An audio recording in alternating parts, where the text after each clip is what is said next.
দেশের এমন পরিস্থিতিতে আমরা কেউই ভালো নেই, যেখানে দেশের মানুষ ভালো নেই সেখানে আমরা কি করে ভালো থাকি।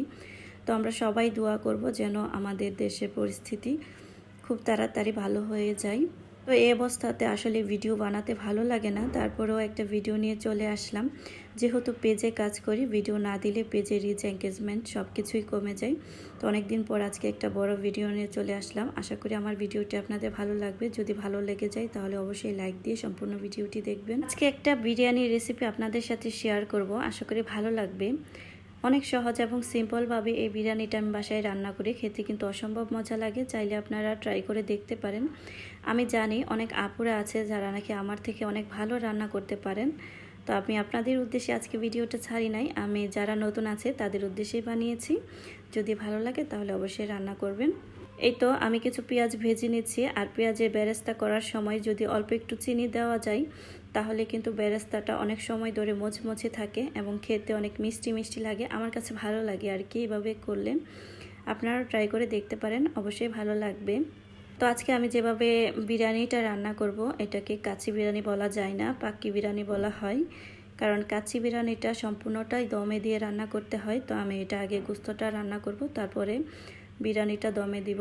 এই তো আমার বেরেস্তাটা ভাজা প্রায় শেষ। আমি বেরেস্তাটা উঠিয়ে এখানে অল্প একটু পেঁয়াজ দিয়ে দিয়েছি। তারপরে এখানে এই তো গোস্তটা মাখিয়ে রেখেছিলাম, এটা আমি দিয়ে দিয়েছি। গোস্তটা আমি প্রায় আধা ঘন্টার মতো মাখিয়ে রেখেছিলাম। আপনাদের হাতে সময় থাকলে অবশ্যই 1 থেকে 2 ঘন্টার মতো মাখিয়ে রাখবেন, তাহলে কিন্তু খেতে বেশি মজা লাগবে। আর আমি এটা যেভাবে মাখিয়েছি সেটা বলে দেই। এখানে আমি একটা বিরিয়ানির মশলা ইউজ করছি, প্লাস এখানে আদা রসুন বাটা, তারপরে হয়েছে আদার্স যে মশলাগুলো লাগে, হলুদ মরিচ জিরা ধনিয়া এগুলো দিয়েছি। প্লাস এখানে আমি কিছু গোটা গরম মশলা দিয়েছি। মধ্যে স্পেশাল ছিল শাহি জিরা, শাহি এলাচ, তারপরে জয়ফল জয়ত্রী এগুলো দিয়েছি।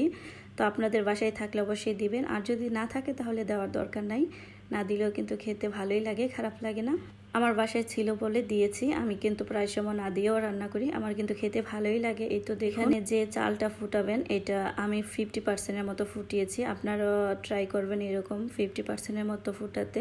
আমি কিন্তু চালটা আধা ঘন্টার মতো ভিজিয়ে রেখেছিলাম, তারপর চুলায় গরম পানি বসিয়ে দিয়েছি। এখানে কিছু গোটা গরম মশলা দিয়েছি, তেজপাতা, তারপর শাহি জিরা, এলাচ, দারচিনি, গোলমরিচ এগুলো দিয়ে আমি পানিটা ফুটিয়ে নিয়েছি। তার মধ্যে চালটা দিয়েছি, 50%-এর মতো ফুটিয়ে আমি উঠিয়ে নিয়েছি। এখানে কিছু আলু আমি সিদ্ধ করে তারপরে বেজে নিয়েছিলাম, এখন সবগুলো দিয়ে দিয়েছি। আর এগুলা মানে ভেঙে বলার আর কিছুই নেই, সবাই আপনারা এভাবেই দিতে পারেন। আর সেজন্য আর আলাদা করে বলে দিলাম না, অনেক আপুরাই আছেন সাজিয়ে গুজিয়ে অনেক সুন্দর করে রান্না করেন। এই তো আমি দেখুন কিভাবে সাজাচ্ছি, তেমন বেশি ভালো হয় নাই, তারপরেও দিয়েছি মোটামুটি যেরকম পারি আর কি। এখানে আমি একটা গ্লাসে হাফ গ্লাসের মতো দুধ নিয়েছি, এখানে কেওড়া জল আর গোলাপ জল দিয়ে দিয়েছি। এটা কিন্তু দিতে হবে, না হলে কিন্তু বিরিয়ানির ভালো স্মেল আসবে না। এই তো একটা কড়াই বসে নিলাম, কড়াইটা আমি 10 মিনিটের মতো চুলার আঁচটা বাড়িয়ে দিয়ে গরম করে নিয়েছি। তারপর একদম ডিম করে দিয়ে আমি এখানে আধা ঘন্টার মতো এই বিরিয়ানিটা দমে দিয়েছিলাম। তারপরে দেখুন ফাইনাল লুক, খেতে কিন্তু অসম্ভব মজা লেগেছিল, খুব ভালো হয়েছিল বিরিয়ানিটা খেতে।